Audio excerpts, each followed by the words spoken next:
Kecurangan yang dilakukan pelaku semakin sulit terendus karena ia mendompleng merek-merek terkenal dan mengemas dagangannya dengan sangat apik. Tapi, tidak ada kejahatan yang tidak meninggalkan jejak. Kami memiliki tips memilih bedak yang aman untuk Anda.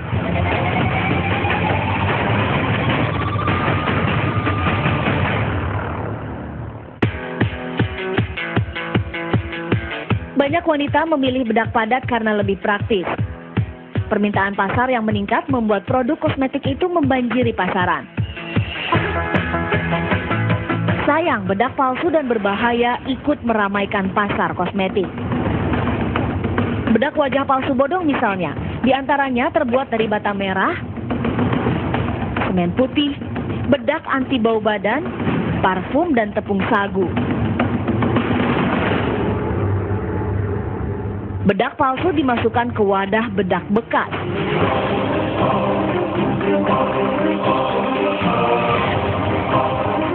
Di lapangan, tim reportase investigasi juga menemukan bedak-bedak yang mendompleng merek terkenal dengan kemasan apik.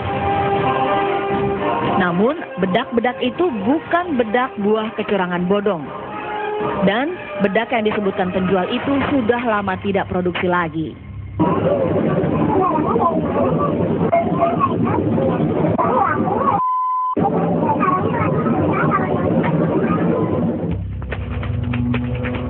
Peredaran kosmetik di pasaran lebih jarang terkontrol Badan POM ketimbang peredaran bahan makanan. Oleh sebab itu, produsen bedak palsu ini masih bertahan dalam rantai perdagangan. Sementara, pengawasan yang dilakukan Badan POM hanya dilakukan berkala. Sejak harmonisasi ASEAN kita sepakat adanya namanya PMAS ya, Post Market Alert System. Jadi kita saling menginfokan kalau misalkan di sana ada diberitakan, katakan di Singapura ditemukan katakanlah produk A mengandung ini melebihi batas. Nah itu kemudian nanti diinfokan ke sesama negara ASEAN. Apakah itu juga masuk ke Indonesia? Nah itu kasus nih kalau PMAS kasus. Nah, kalau misalkan dari itu ya kita bergerak kalau memang itu ada info demikian. Tapi dari kita sendiri juga kita punya namanya prioritas sampling. Untuk menegaskan semua kecurangan tersebut, sampel bedak bodong dan sejumlah sampel acak bedak padat kami bawa ke Laboratorium Farmasi Universitas Padjadjaran. Dari hasil laboratorium ini diketahui, bodong memang tidak sendirian melakukan praktek kecurangan, meski jenis kecurangannya berbeda.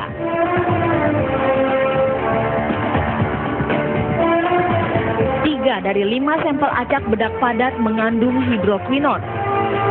Padahal sampel acak kami beli di supermarket, toko kosmetik, dan apotek.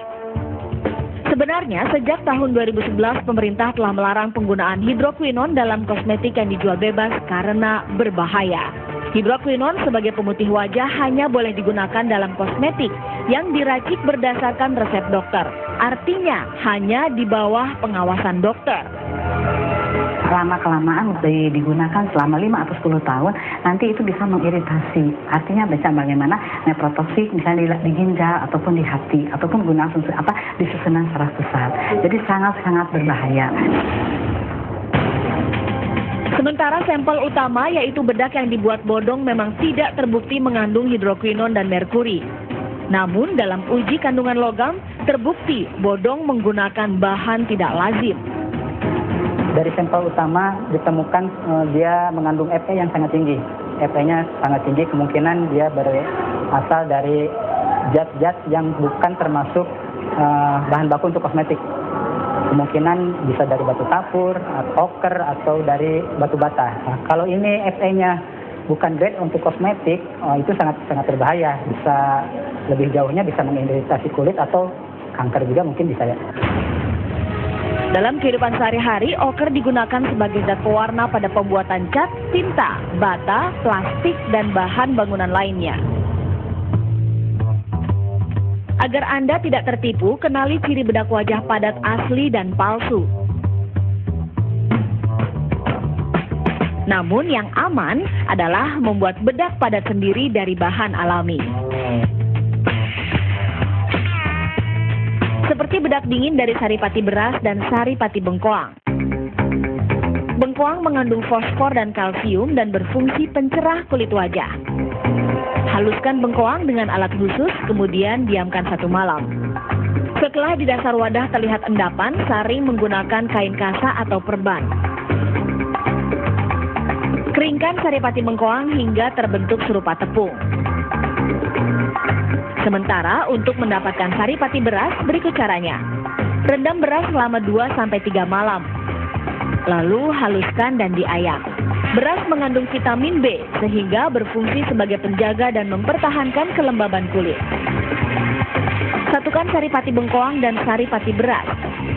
Beri gliserin dan bentuk sesuai selera. Karena bedak dingin ini terbuat dari bahan alami dan tanpa menggunakan pengawet, bedak ini mampu bertahan hingga 6 hari saja.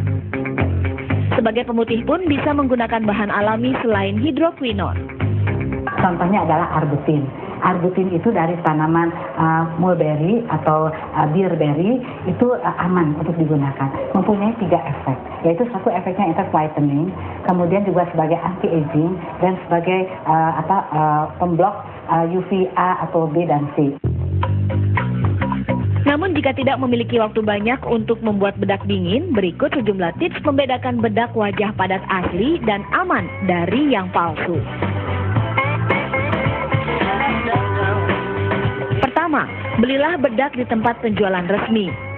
Jika menemukan kemasan cacat, Anda patut curiga.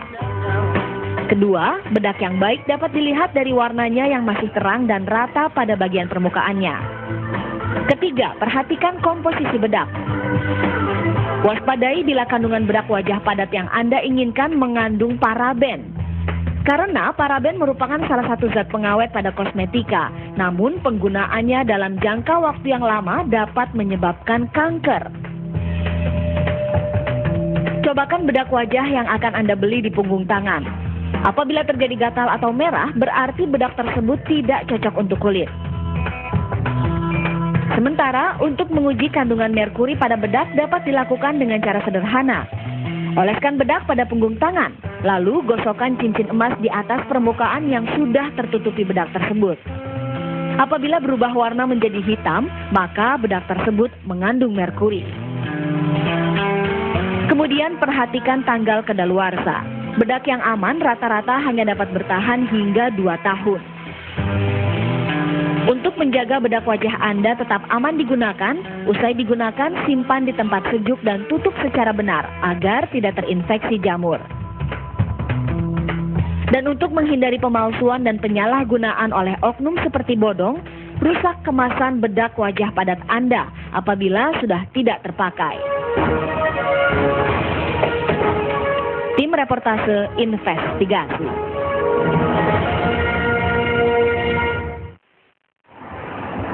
Semoga informasi tadi bisa menambah wawasan Anda sebagai konsumen cerdas. Ikuti terus Reportase Investigasi setiap Sabtu dan Minggu pukul 5.15 sore waktu Indonesia Barat. Saya Ani Rahmi, sampai jumpa.